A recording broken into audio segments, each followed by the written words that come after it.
Get to read on these various developments. USA Today congressional reporter Elijah Collins, Independent Women's Forum Director of Policy Hadley Heath Manning, and U.S. News and World Report contributor Ashley Pratt.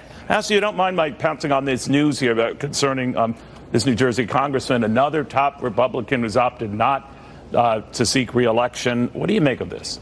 I think that this is going to be a big problem for Republicans moving forward, Neil, and I do think this is going to have serious implications not just for 2018, but for 2020. And we're already seeing reports from the Koch industries and all these different groups that traditionally have these different PACs. And, you know, Koch has been pretty much a huge Republican donor, supporter, lifeblood, so to speak, for the Republican Party, fearing that they're going to lose these majorities in the House and the Senate. And these types of races and these people that are stepping down who have been strongholds or have been institutionalized in some ways in the Senate and in the House, stepping down does have some concerns, I think, at this point, because they do fear what ends up happening if, one, the president continues to pull as low as he does and doesn't get out of that slump. What is the future of the Republican Party? It's very factionized right now. There's a lot of people out there who wonder what the future of it is. And I think that a lot of these people who've been in office for some time are making those, you know, kind of hard decisions at this point. Is it beneficial to myself and to my family to continue serving if I don't know where exactly the direction of my party is going? Yeah, and in other words, you've had a good run, leave on top. Certainly that would be the case with Frelinghuysen. But, you know, you could, Hadley, in looking at this, start to say, all right, it's one thing for big names to leave Congress right now, as they are in the case of a lot of prominent Republicans. But increasingly, they can't find that, as the Republican National Committee can't find Republicans to replace them, big names. We saw that, you know, certainly in a number of high-stake races where just recruiting big names to replace the big names who are leaving is proving very, very difficult. What do you make of that?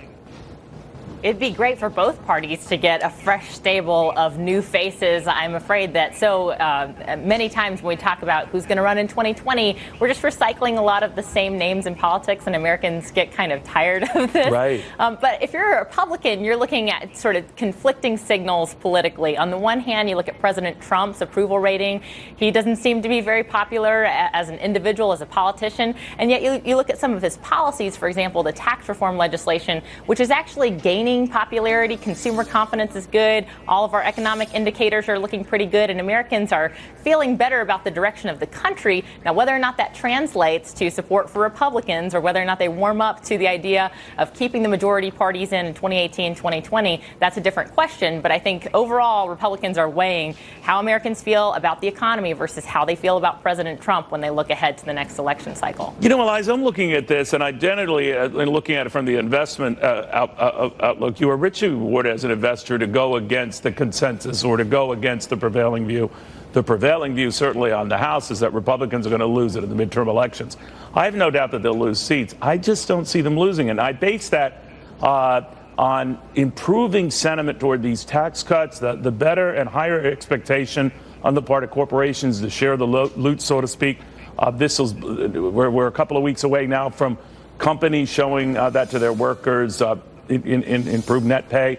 And I think a lot of that resonates with people, or will register with people, and they'll start feeling better. I'm not saying in numbers enough to boost Republican majorities, but I think that will stave off the day. What do you think? Well, there's no denying that the tax plan really helped Republicans, especially in some of those districts where it was looking where maybe Hillary Clinton won or they were very close. That tax plan is coming. It's showing up in people's pocketbooks, and Republicans are really hoping that rides out.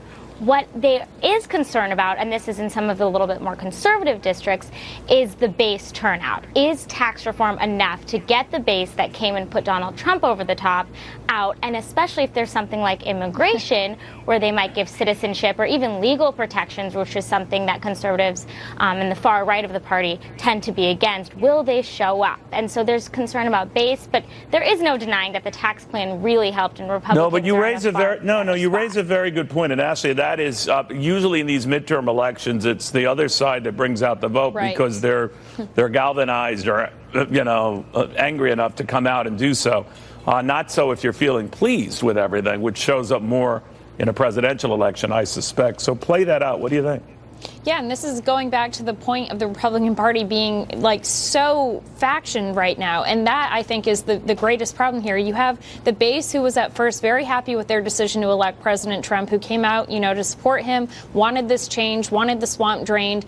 And then they get very upset when now we see this sort of bipartisan push to move toward a deal on immigration, because that was one of the core tenets of Trump's political agenda when he was running as a candidate. So I think you are going to feel a lot of tension. And as you mentioned, Neil, the midterm elections, typically it does not favor the party that is the current office holder of the presidency, which at this point is Republican. So I do think this does spell a bit of a disaster for Republicans moving forward. But to Hadley's point, tax reform is proving to be very successful at this point. We're seeing a lot of corporations, just the latest over the weekend, giving thousands of dollars in bonuses to their workers who are hourly workers. So I do think we're going to start seeing some benefits toward that, and maybe some people rethinking what a Republican economic agenda looks like and how that can benefit the country. All I know is that I'm old enough, a lot older than all of you ladies, but I do remember that there was a disconnect between the mainstream media, even the Wall Street Journal at the time, that attacked Ronald Reagan's tax cuts for being too big, too risky,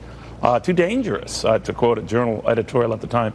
Yet when people saw them, companies saw them, individuals saw what was changing in their net, that was a whole other thing. In other words, people had heard the berating and then seen for themselves, I like this. Now, they might have down the road worried about the debt or all of this other stuff that was going to be a problem.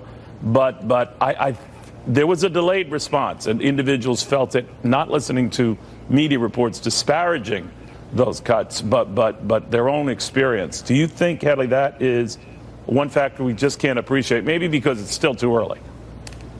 Oh, absolutely. I mean, in America, we have two sides and people who generally vote the party line. But then in the middle, we have a lot of voters who decide elections, and they're basing their decisions on how have I experienced this? What does this mean to me personally? And so there's absolutely no factor that's more important for any governing party or for any challenger.